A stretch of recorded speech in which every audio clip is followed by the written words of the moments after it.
Previously on the seventh day. In December of 1831, the HMS Beagle set sail from England on a 5-year round-the-world voyage.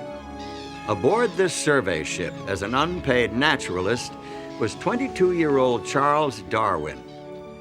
Darwin's observations and conclusions would revolutionize the conventional view of origins. Some supercalculating intellect must have designed the properties of the carbon atom. Otherwise, the chance of my finding such an atom through the blind forces of nature would be utterly minuscule. A common-sense interpretation of the facts suggests that a superintellect has monkeyed with physics as well as with chemistry and biology. Perhaps some of us have been too quick to discard this old book as an irrelevant collection of useless fables and legends, traditions. But instead, God created a context in which everything that has been created, the natural world, the material world, and life itself, can really be appreciated and enjoyed and celebrated. He warned the people that their city was to be destroyed, their temple destroyed, and that they would be carried away to Babylon to serve the king of Babylon. 70 years. Nobody listened. And they burnt them as they were in the caves, because they were not willing to break in upon the honor they owed the Sabbath, even in such distresses.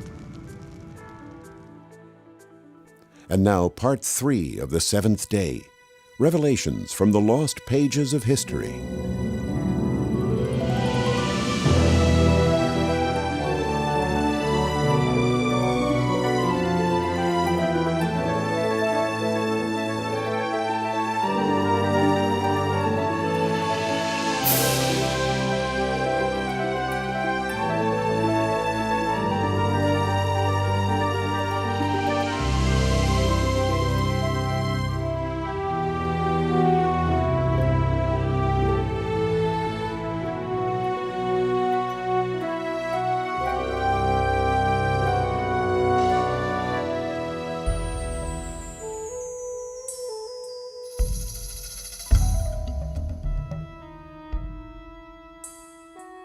In the time when Jesus Christ walked among the Jews, it was his custom to attend the synagogue to worship and teach on the Sabbath day. And the eyes of the religious leaders were continually upon him.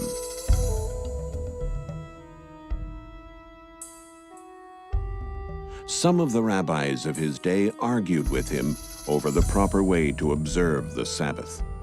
They waited to see if he would heal people on the holy day, so they might accuse him of breaking the Sabbath.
What Jesus Christ did on that Sabbath 2,000 years ago was revolutionary indeed.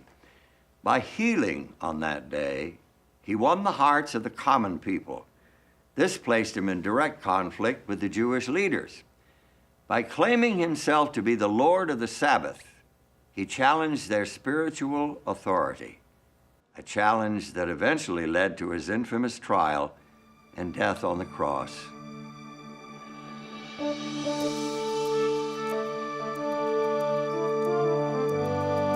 Jesus was born in Bethlehem, an insignificant town in the region of Judea during the reign of Caesar Augustus, the first great Roman emperor.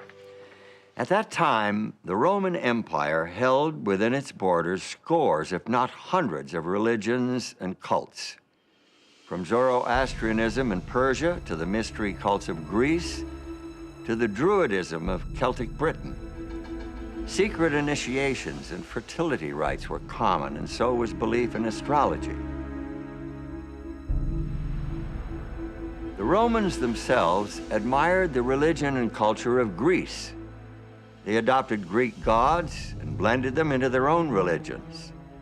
The result was a mixture of ancestor worship, emperor worship, and sun worship, a religion that included not one god, but many. The Jews, on the other hand, worshiped only one god. Though surrounded by the images of Greek and Roman deities, they served a God they couldn't see. They had no icons or images to represent him. They had no initiations or fertility rites. Instead, they had a day that set them apart, a day without equal in any other religion, a 24-hour period devoted completely to their God. The Jews had the Sabbath.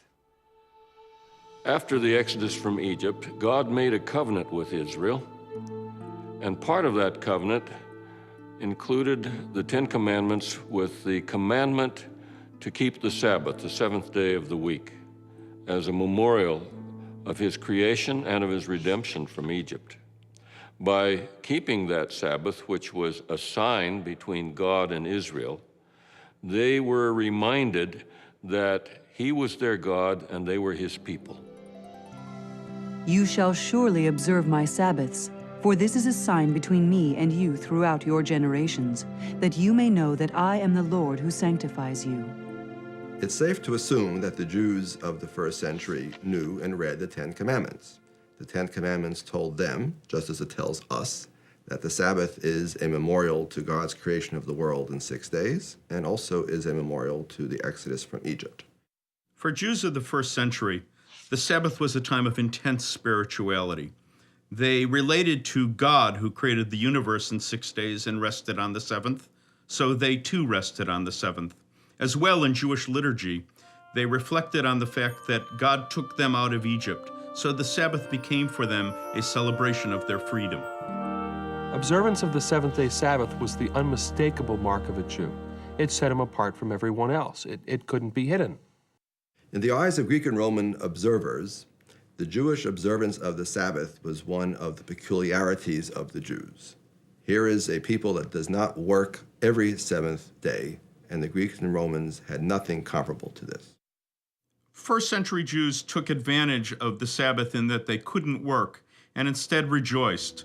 They would have a wonderful candlelit dinner on Friday night, often with 2 loaves of bread to commemorate the manna that fell in the desert in the biblical period.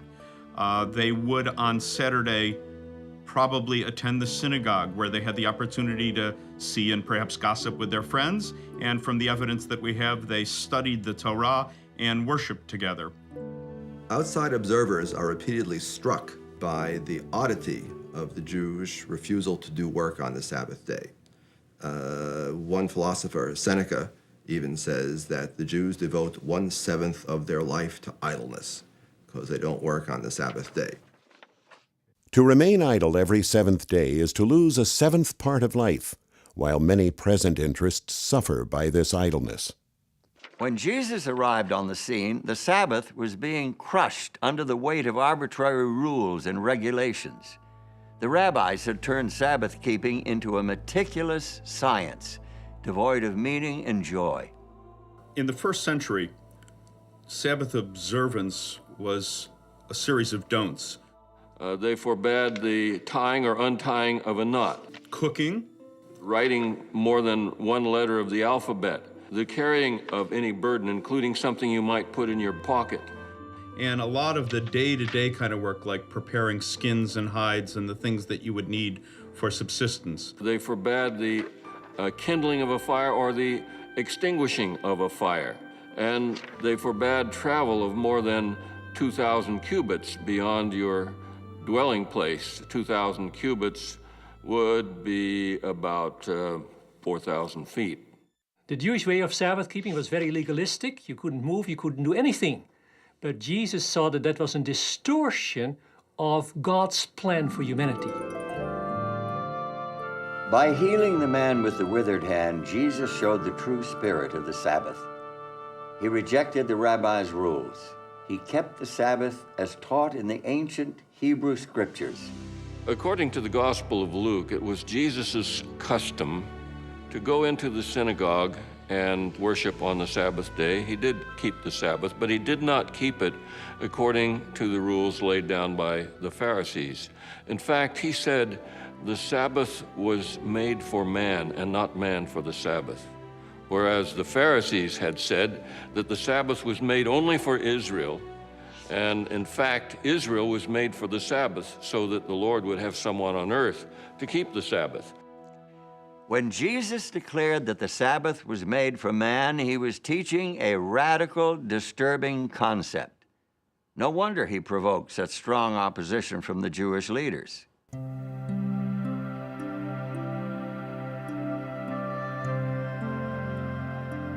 On another Sabbath, Jesus was teaching the people.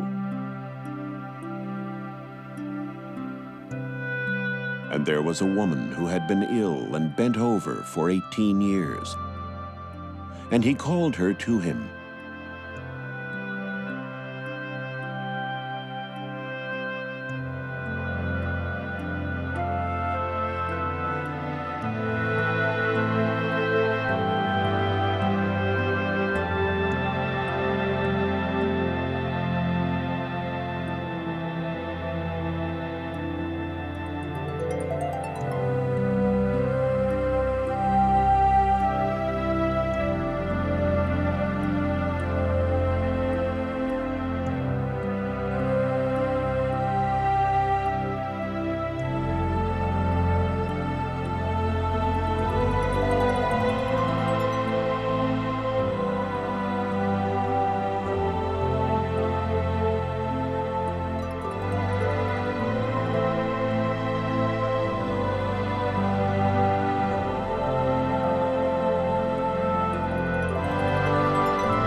Religious leaders were angry with Jesus for healing on the Sabbath, and they continued to conspire against him.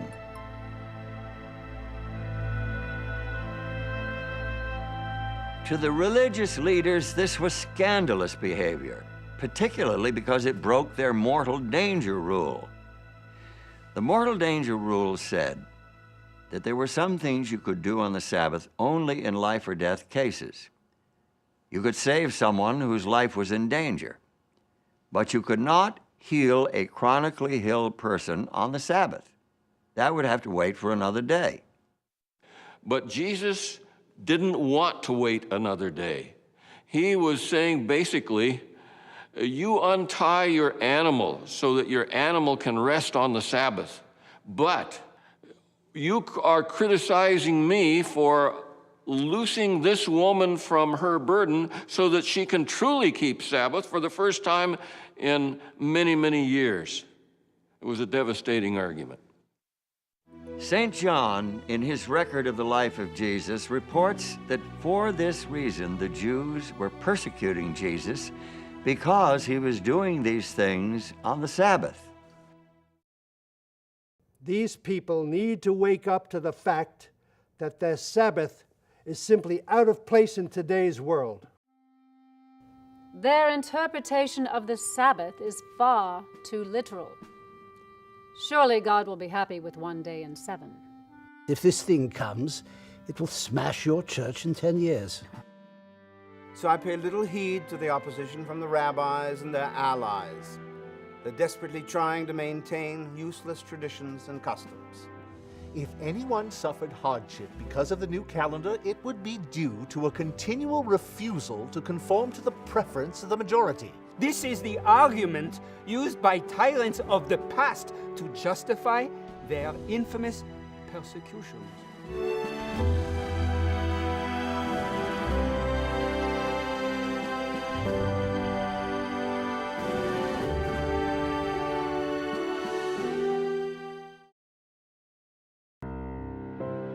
Is he in hell?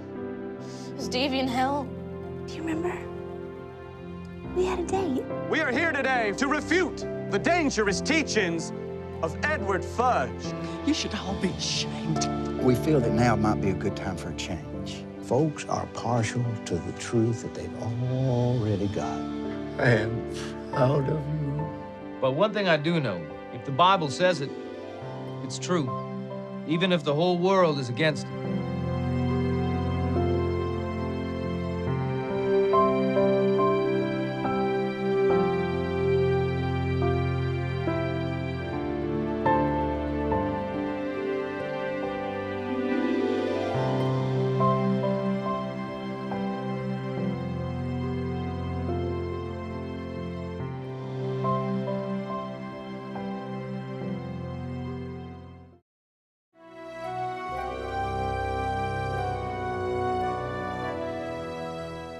They accused Jesus of breaking the Sabbath, and they were afraid that the people would follow Jesus, the nation would become a nation of Sabbath breakers, and this would incur the judgments and the wrath of God, and they would lose their nation. And it was this fear that led to the crucifixion of Christ.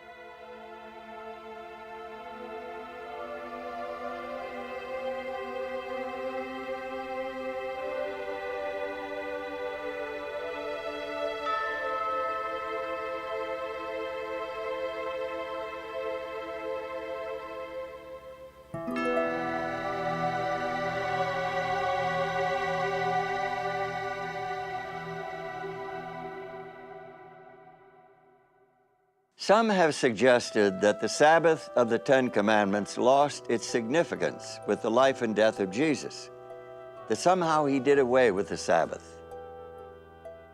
When he said the Sabbath was made for man and not man for the Sabbath, he could have said the Sabbath was given to Israel and is no longer necessary for people other than Israelites to keep, and maybe not even Israelites. He had all kinds of opportunities to say, the Sabbath isn't important, let's get rid of the Sabbath. But instead, all the controversies that he had with the Pharisees were not about whether the Sabbath should be kept, but how it should be kept.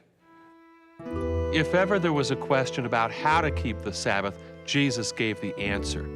The answer was the authority of the sacred scriptures, not following the human laws and traditions. The human had so encrusted the Sabbath, you could hardly see the real thing. Jesus cut through that to the heart of the Sabbath, which is a relationship between a loving creator and people.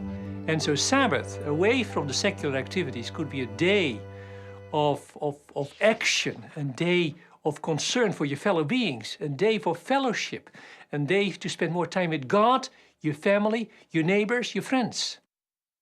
Many devout Christians are surprised to learn that their own weekly day of worship is based on church rules and traditions, and not on the sacred scriptures.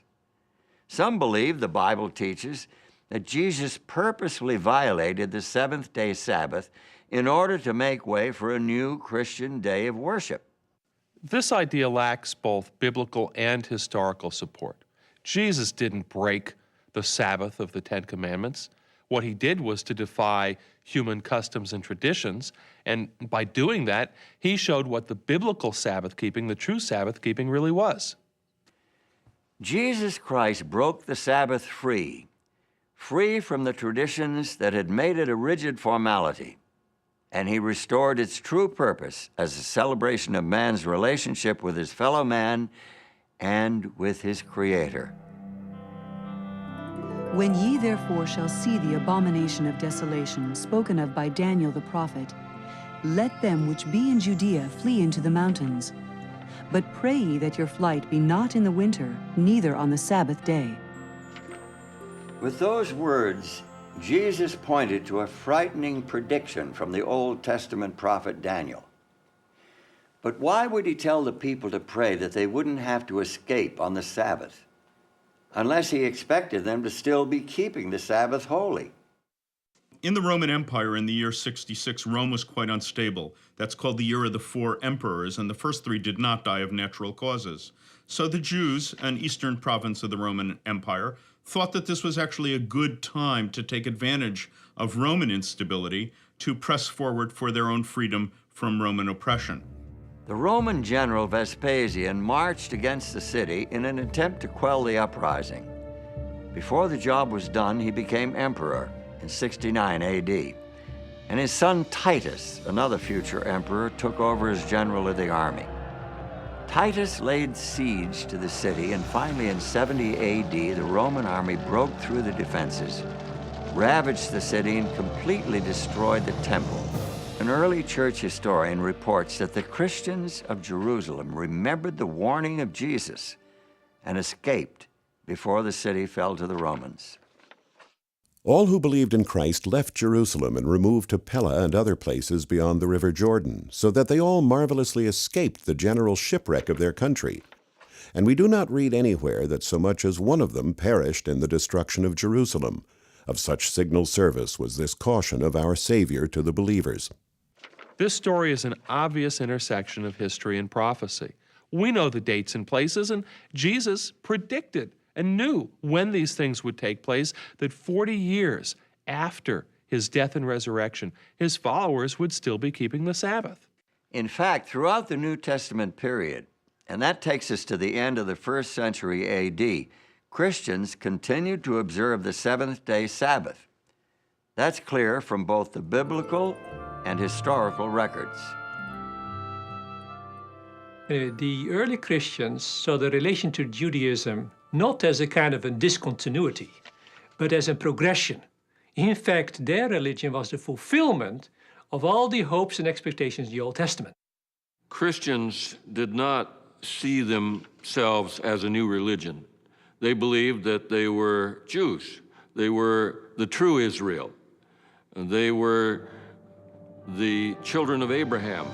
If they were Gentiles, they were the children of Abraham by faith.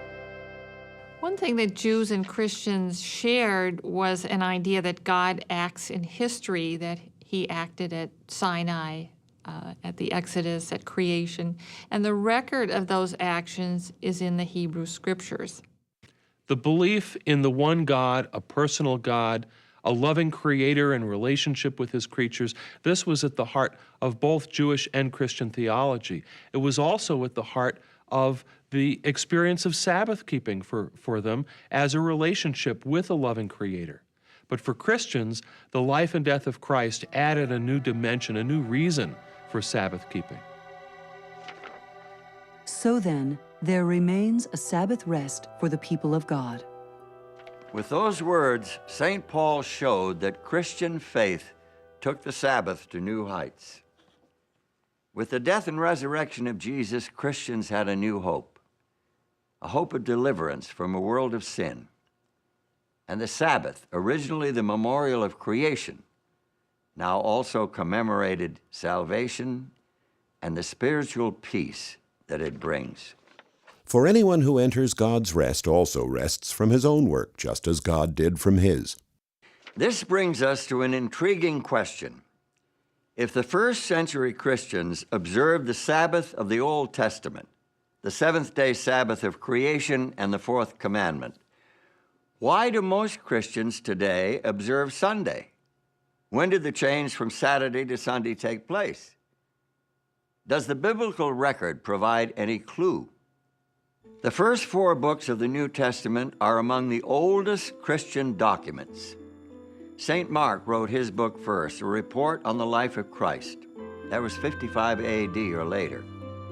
The writings of Saints Matthew and Luke probably date to sometime between the late 60s and AD 80. St. John, the last surviving original disciple of Christ, wrote his book near the end of the 1st century. Despite their late dates, from 30 to 70 years after the death of Christ, these books contain not even the slightest hint that Jesus himself or his disciples considered changing the day of rest and worship from the 7th day of the week to the 1st. It's especially significant that New Testament writers never refer to the 1st day of the week as a Sabbath. To them, the 7th day was the Sabbath. And this is consistent with all of the other evidence that to the end of the 1st century, Christians were worshiping with Jews in the synagogue on the Sabbath. Next time on the 7th day, may the apostates have no hope. May the dominion of wickedness be speedily uprooted in our day. May the Nazarenes and the heretics quickly perish and not be inscribed together with the righteous. the Jews in the region of Cyrene had put a certain Andreas at their head and were destroying both the Romans and the Greeks. Imperial forces finally crushed the rebellion in 135. Hadrian banned Jews from Jerusalem and prohibited Sabbath keeping and other Jewish rites of religion. Jews were the enemy. Christians didn't want to be associated with the Jews and thought of as the enemy. And the easy way to disassociate themselves was to renounce the Sabbath, which was a mark of Jewishness. We hear about Roman soldiers having come back from the east who pray at dawn, facing the east, facing the sun. Sympathetic biographers claim that before a climactic battle near Rome, Constantine saw a vision of a flaming cross in the sky. He credited this vision with his subsequent victory and declared himself to be a Christian. For although almost all churches throughout the world celebrate the sacred mysteries on the Sabbath of every week, yet the Christians of Alexandria and at Rome, on account of some ancient tradition, have ceased to do this.